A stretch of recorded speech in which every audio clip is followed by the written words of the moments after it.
Thanks for staying with us this morning. So House Bill 631 is possession of real property. Beachfront property owners are going to have rights to the sand behind homes and businesses, land on the sand dunes protected by the state. It's off limits. The wet sand between the water and the dunes, that is public property. And so I tell you all that because that law went into effect a week ago today. Also a week ago, a state representative for the beaches in Nassau County was with us. That's Cord Bird. Joe Zimmerman is with us, and he's running for that same seat. And really, we want to talk just specifically about this law.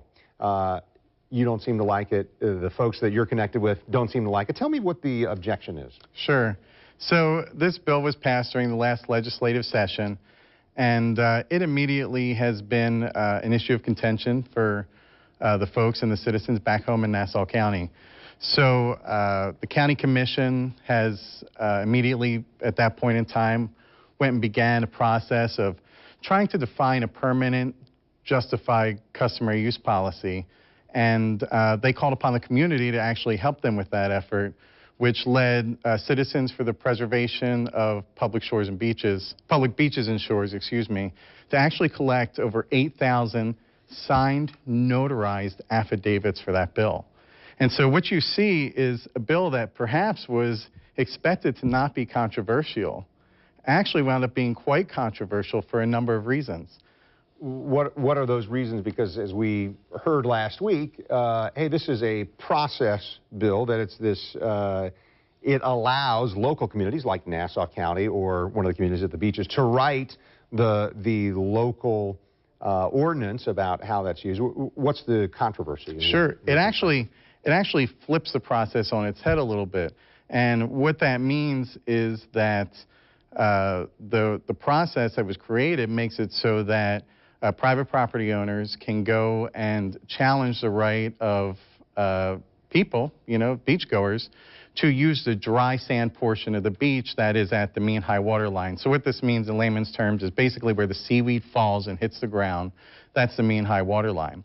And so that dry sand now can be roped off or chained off from public use, and the public, through local government, will have to go to court to prove their right to use that beach. And so what you are creating is you're creating a legal circumstance where you're having judicial activism as judges are going to rule on the legality of customary use policy. And you're also creating an expense on taxpayers because as local governments have to go and challenge that right to maintain their customary use policy, you have lawsuits erupting, not just one suit to rule them all, but you have individual suits where different private property owners with different circumstances and water lines and lines of erosion are then challenging the public's right to use that beach. So it's been a law for a week. Really now. Are you aware of any lawsuits that have come against this so far? Maybe it's too early? I think it's too early to tell really what the long-term repercussions are going to be of this law. As the county commission was even debating its customary use policy up in Nassau County, you had attorneys representing, certain organizations or certain beachfront property owners actually step up to the podium and say, hey, we don't think that this customary use policy is good. And so what you're seeing is you're going to see a development of that over time.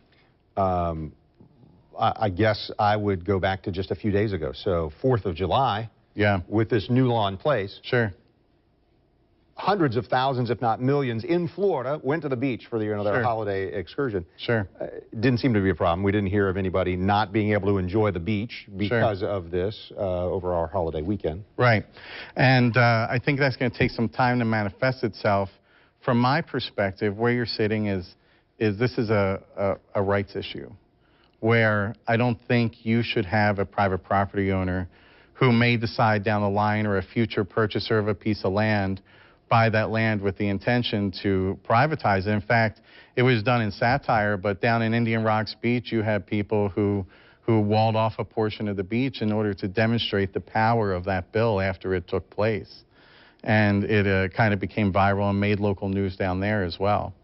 So I think the long-term repercussions are what we need to look at. And, when you're doing this, you're always wanting to look out for your constituents and the best interest of your district, right? So when you had a non-controversial bill that actually other coastline senators and representatives like Huskell and Huckel, just south of us here, voted against this bill.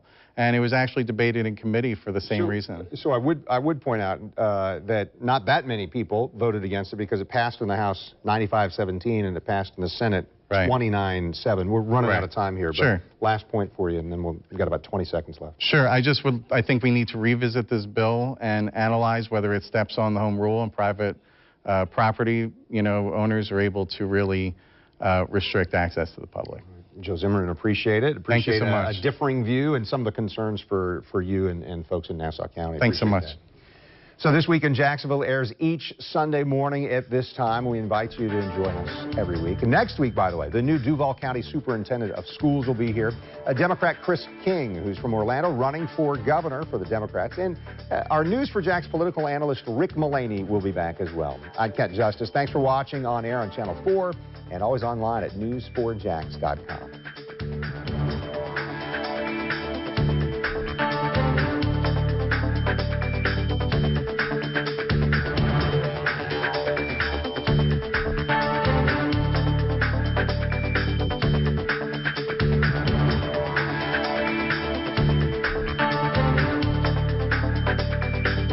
More people in Northeast Florida and South Georgia get their news from News 4 Jax than anywhere else.